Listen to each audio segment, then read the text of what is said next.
aming puso, inihingi po namin ang tawad. Alang-alang, Ama, sa dugong itinigis ang iyong anak na si Jesus. Cleanse us, make us whole, enable us to understand you. Bring us to a higher level of spirituality. And we pray that as we ponder your word, you will protect us from lies, from half-truths, from deceptions of the evil one. And Lord, even as we're gathered here, we ask that you protect us from malicious intentions of spirits and even of people. And we pray that the same protection may be upon our loved ones who are not here with us right now. Lord, let your protective mantle be over our heads. Sumisilong po kami sa inyong kapangyarihan, sa inyong awa at sa inyong habag.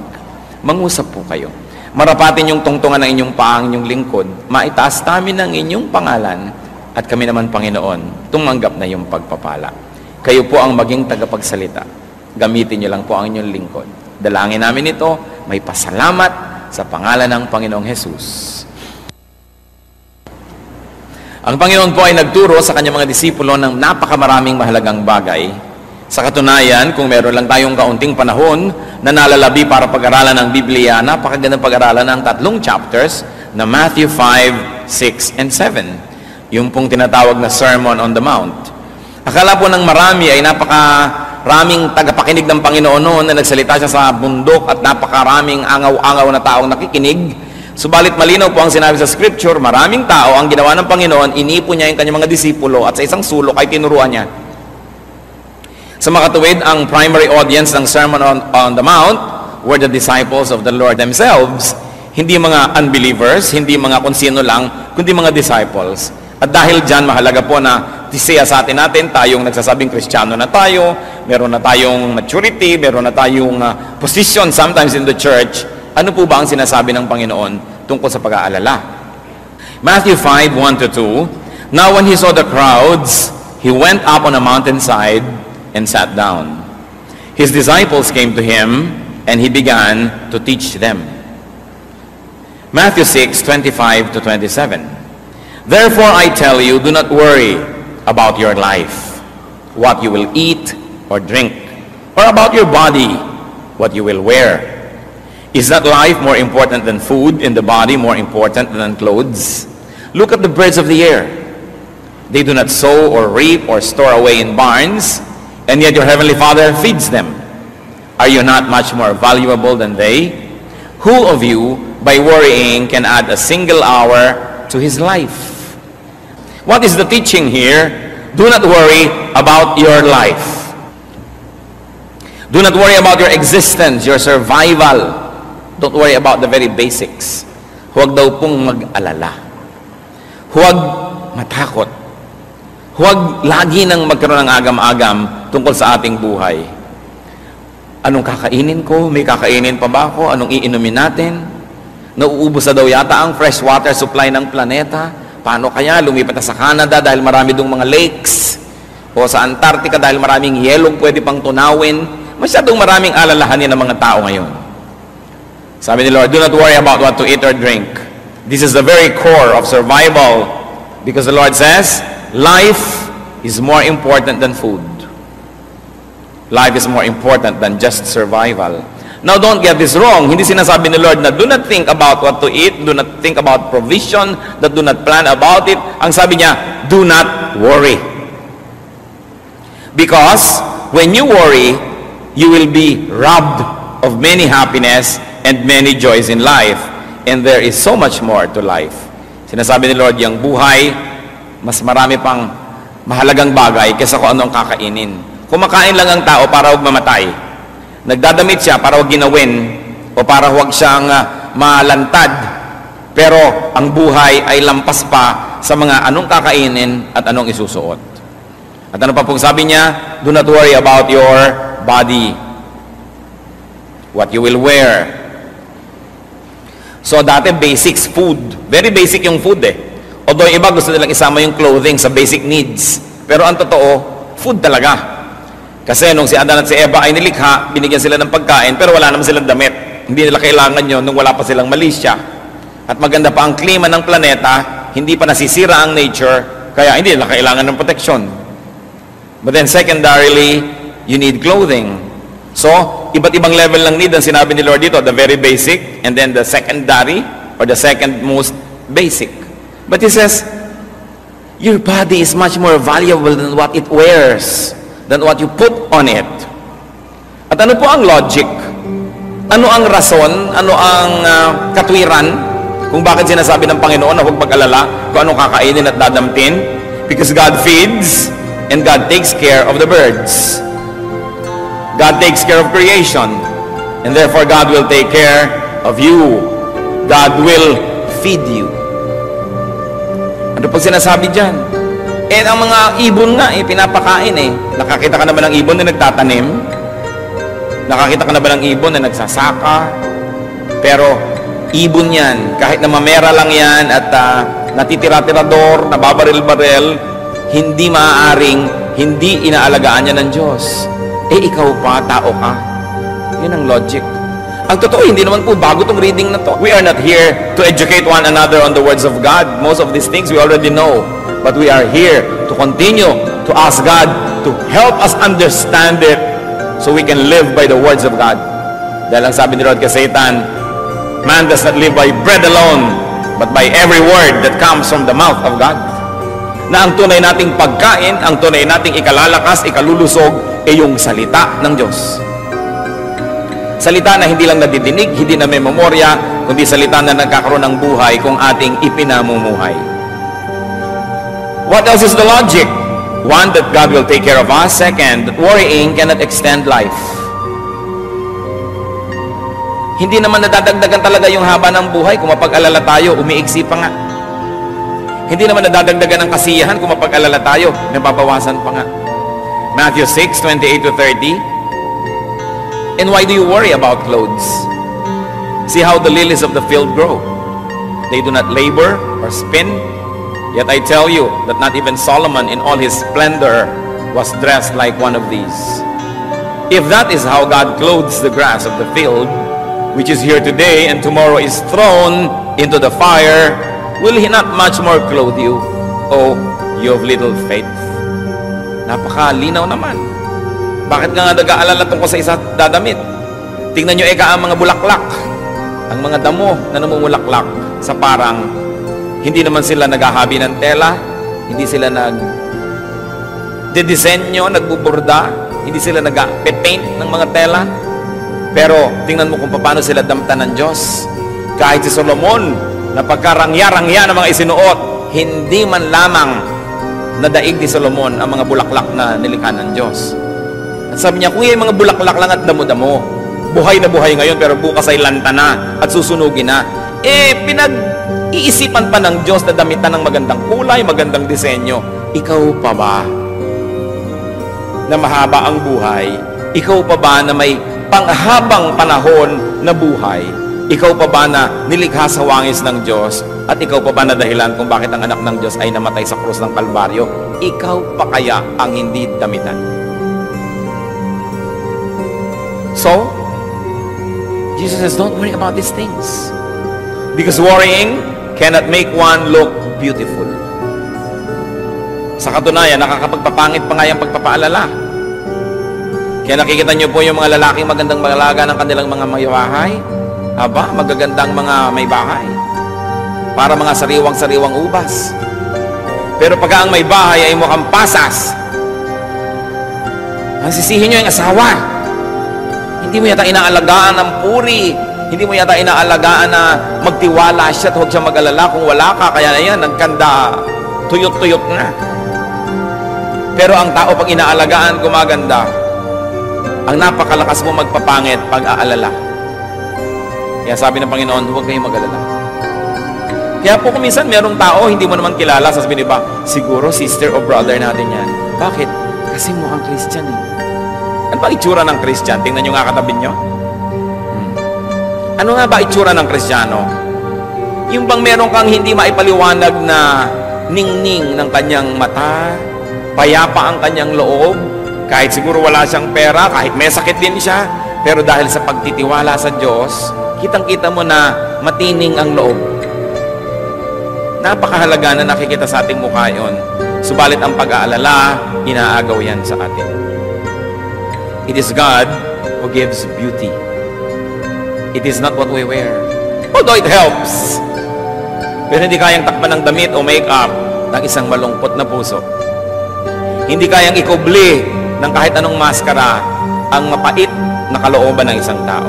Kaya ang mahalaga, magtiwala sa Diyos, lumapit sa Diyos. At ano pa po ang sinasabi ng Panginoon diyan? That God will take care of you, that God will feed you, and that God will in fact clothe you. That God will make you presentable, beautiful, handsome, and that worrying accomplishes nothing. Matthew 6:31 to 32. So do not worry, saying, what shall we eat? Or what shall we drink? Or what shall we wear? For pagans run after all these things, and your heavenly Father knows that you need them. Sabi niya, huwag kayong mag-alala sa mga bagay na yan. Because worrying is for godless people. Sabi niya, this is for pagans. Ang pag-alala, hindi bagay sa mga anak ng Diyos. Bagay lang ito sa mga pagano na hindi nakakakilala sa totoong Diyos. Bagay lang ito sa mga tao na tumatawag sa mga Diyos-Diyosan. Bagay lang ito sa mga tao na hindi kilala ang kanilang Diyos. Pero sabi, kung anak kayo ng Diyos, hindi bagay sa inyo ang mag-alala. Parang wala namang kayong Diyos. Parang wala tayong Ama sa langit. Parang wala tayong tagapagligtas. Parang walang banal na espiritu na umaalo sa ating mga lumbay, na sumasama sa ating mga pag-iisa. Kaya ang anak ng Diyos ay talagang hindi nag-iisa kahit kailanman, sapagkat ang Diyos ay tumatahan sa ating puso, hindi lang doon sa templo sa Israel, hindi lang sa mga templong gawa ng kamay, kundi sa puso ng mananampalataya. Kaya sabi, bakit ka mag-aalala? Nakita niyo po ang pinakamalaking redemption plan, ang pinakamalaking rescue plan in all human history, in all cosmic history, that God became a man to save us from sin. Ideya ba natin yon? Tayo ba ang nagsabi sa Diyos na, Diyos, magkatawang tao naman kayo, akuin niyo lahat ng aking mga kasalanan, akuin niyo lahat ng aking mga kakulangan, at yung lahat ng kaparusahang dapat kong tanggapin, pakitanggap niyo nga, at pagkatapos sa matanggap niyo yon, pakibigay niyo sa akin na inyong kabanalan, para kami ang maging banal, at kayong maparusahan, para kami maligtas. Bayaran niyo nga lahat ng utang namin. Ideya ba natin yan? Hindi. Yan po ay pakana ng Diyos. Ideya ng Diyos. At kung ang Diyos ay nag-isip na siya ay magkakatawang tao para bayaran ang ating mga kasalanan, kailangan pa ba natin siyang himukin na maging mabuti? Kailangan pa ba natin siyang himukin na magbigay ng pagkain, magbigay ng mga kailangan natin? Kung ang kanyang buhay ay ibinigay na niya sa atin. Kaya napakasimpleng bagay ito. Hindi na natin hinahangad na magkaroon pa tayo ng napaka-sophisticated na pag-aaral ngayon.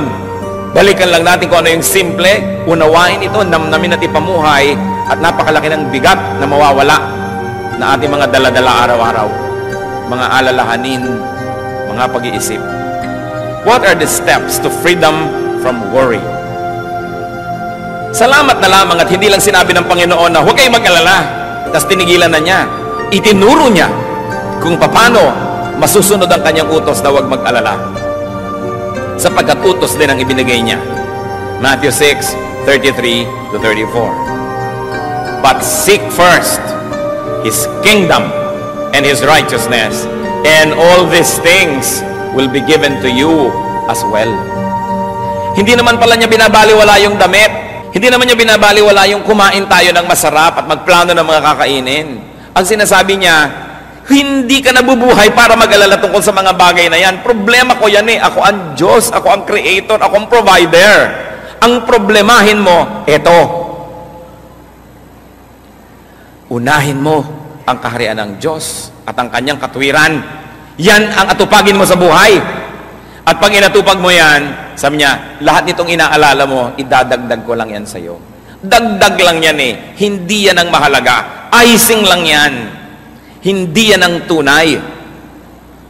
Sabi niya, bakit mo inaalala ang pagkain? Ba't inaalala mong iinumin? Kaya mo mag-create ng pagkain?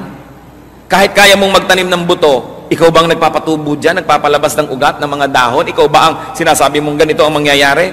Bakit ang mga buto, pare-parehong lupa ang tinamnan, nagiging chiko yung isa, nagiging mangga yung isa, iba-iba yung lasa, may maasim, may matamis, may pula, may puti. Kaya mo ba yan? Kaya nyo ba? Hindi pala, ba't yung ngayon inaalala? Yung unahin ng Diyos, sundin siya. Kaya ba natin yon? Yes, by God's grace we can. Yun ang unahin. Pambihira naman ikaw sabi ng Diyos. Yung hindi mo kaya, pinoproblema mo, kaya hindi matapos-tapos ang problema mo. Etong kaya mo. Kasi hindi naman mag-uutos ang Diyos kung di natin kaya. Kung hindi niya tayo bibigyan ng kakayanan na sundin. Unahin mo ang kanyang kaharian. Unahin mo ang kanyang katuwiran. At worry about tomorrow. For tomorrow will worry about itself. Each day has enough trouble of its own. So what are the steps to freedom from worry? First is to prioritize God's kingdom. Unahin ang kanyang kaharian. At yung kaharian niya, hindi lang yung bababa mula sa langit, hindi lang yung pagdating ng panahon, yung nasa puso na natin, that we have to expand God's kingdom in our hearts and in the world. Ang kaligtasan natin at kaligtasan ng iba, ang kanyang katuwiran, ang kanyang righteousness, unahin. Unahin natin na maging mabuti, mabait, makadiyos, malinis. Yun ang unahin natin. Kasi yung iba, inuuna nila na magkapera, magkaroon ng isusuot, magkaroon ng kakainin, kaya ang kaluluwa ibinebenta kay Satanas. Di bali na magkasala ako, mandadaya ako, magnanakaw ako, kasi kailangan kong kumain, kasi kailangan kong magkadamit, kasi kailangan ko ng pambayad sa kuryente, sa tubig, tuition fee ng mga bata, etc., etc. May sakit ang nanay ko, sa mga agaw ako ng cellphone, ng may cellphone.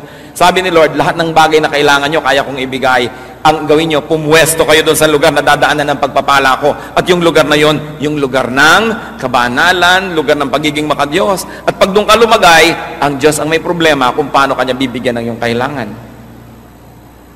Yung iba sa paghahanap nila ng kanilang mga kailangan sa buhay, lalong lumalayo sa Diyos. Kaya lalong nakakalubog-lubog, lalong nakakawindang-windang ang buhay, at lalong napapahamak. Sabi ni Lord, gusto nyo ng mga kailangan nyo sa buhay? Ako ang nakakapagbigay niyan. Pag gusto ko magbigay, hindi ako kailangan pilitin. At kung ayaw ko, hindi rin ako napipilit na magbigay. Bakit hindi mo ko bigyan ng kasiyahan? Pag tayo nabubuhay ng ayon sa wangis ng Diyos, kasi tayo ginawa sa wangis niya, nilikha sa wangis niya, nasisiyahan siya. At kung nasisiyahan ba ang Diyos, napakahirap para sa Kanya na mag-blow out. Napakahirap pa sa Kanya na magbigay ng mga gusto niyang ibigay sa atin. Kaya ang dapat nating unahin, masiyahan ang Diyos sa ating pag-iisip, pananalita at pamumuhay. At pagkatapos, siya ang may problema kung paano tayo papakanin. Parang mga anak,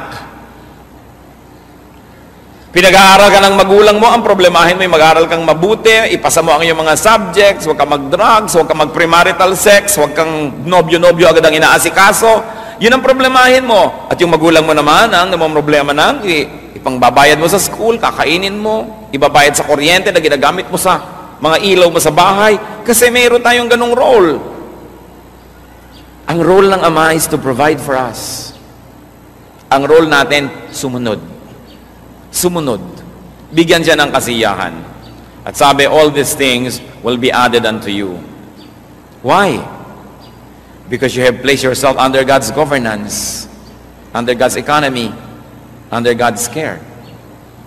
Pag tayo po nagpakabuti, sa negosyo, fair ka, di ka nandadaya.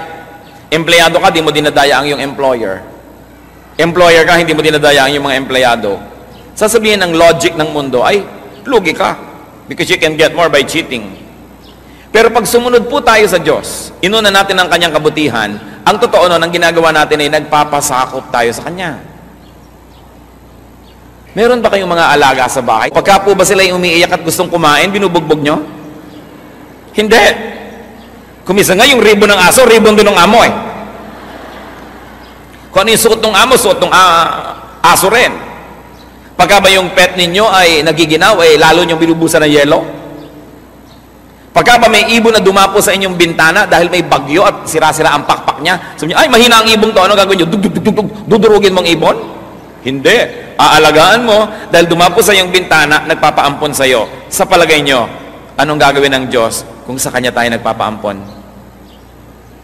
Kakawawain ba tayo? Dahil sumusunod ka sa akin, masyadong honest ka sa negosyo, pues malulugi ka. Ganon kaya yon? Dahil hindi ka nandadaya, hindi mo ginagaya yung ginagawa ng iba na mabilis kumita, lagot ka, kawawa ka sa akin. Yun kaya ang gagawin ng Diyos? Hindi. Kung inaalagaan natin ang mga hayop, maski tayo ay tao at taong makasalanan, marunong tayo mag-alaga ng mga nagpapaampon sa atin, nagpapakupkop at nagpapaalaga. Diyos pa kaya ang hindi mag-alaga sa nagpapakupkop sa Kanya?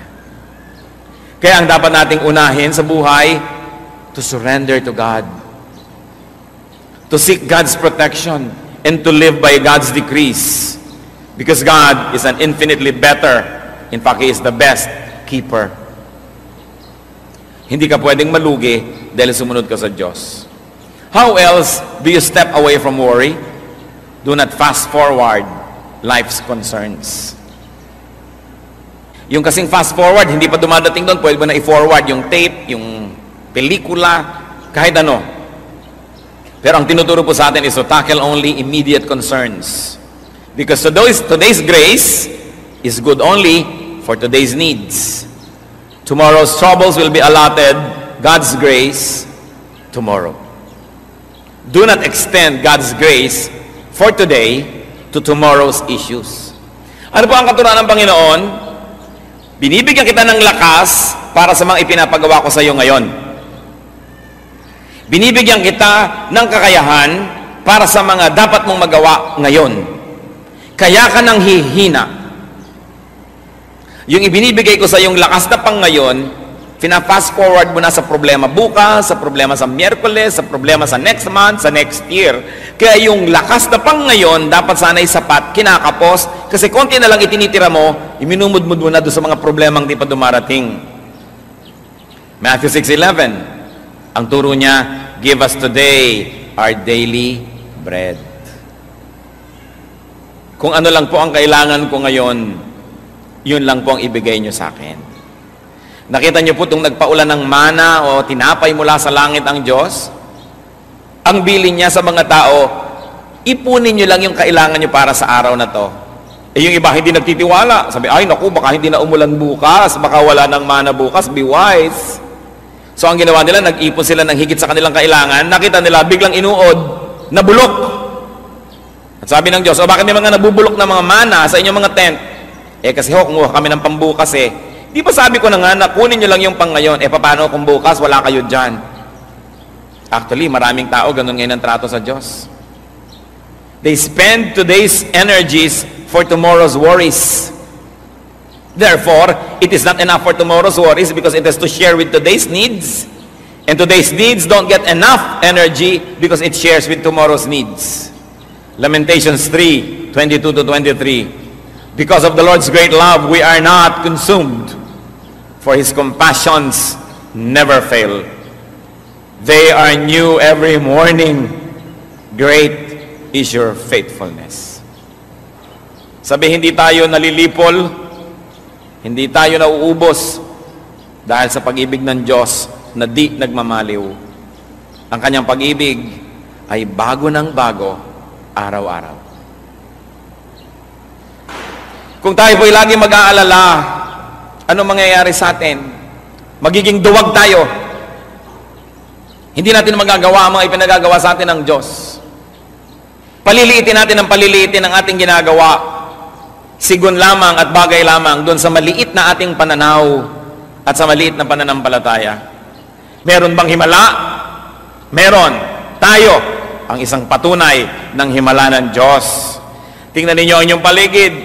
Pinaghihimalaan tayo ng Diyos ng madalas. Ang ating mga pangangailangan, ang paggaling ng ating mga karamdaman, ang pagpayapa ng magugulo nating mga kalooban, ang pagkakasundo ng mga pamilya, ang pagkakaroon natin ng paglilingkod sa Diyos, laging may himala. At ang mahalaga, kasama tayo sa himala na yon. Sa pag-aaral po ng mga salitang ito, napakahalaga nating limiin. The Lord did not say, do not think or plan. Ang sabi niya, do not worry. So it's good to think, it's good to plan, but not to the point of worrying. Plan, but do not worry, especially about results. You do not plant a seed and dig it to see if it's growing. Just keep planting and trust the God of harvests who will make it grow. James 4:13-15. Now listen, you who say, today or tomorrow we will go to this city or that city. Spend a year there. Carry on business.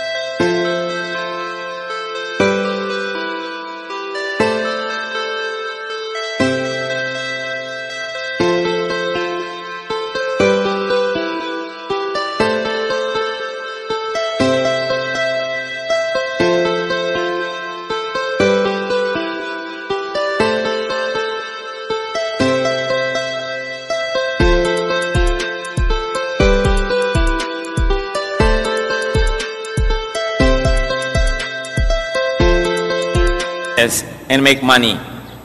Why? You do not even know what will happen tomorrow. What is your life? You are a mist that appears for a little while and then vanishes. Instead, you ought to say, if it is the Lord's will, we will live and do this or that. Huwag daw po tayo maging pangahas at mayabang na sabihin, itong plano natin bukas, itong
place where dreams collide.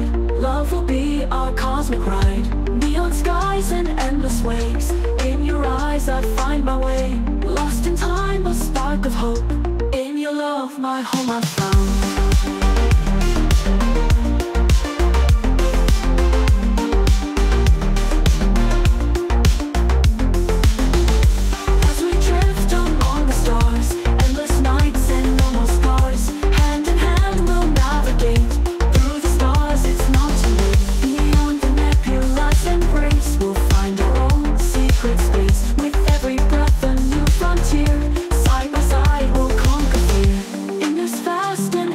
You and I, we're truly free. Cosmic hearts forever bound. In your love, my home I found.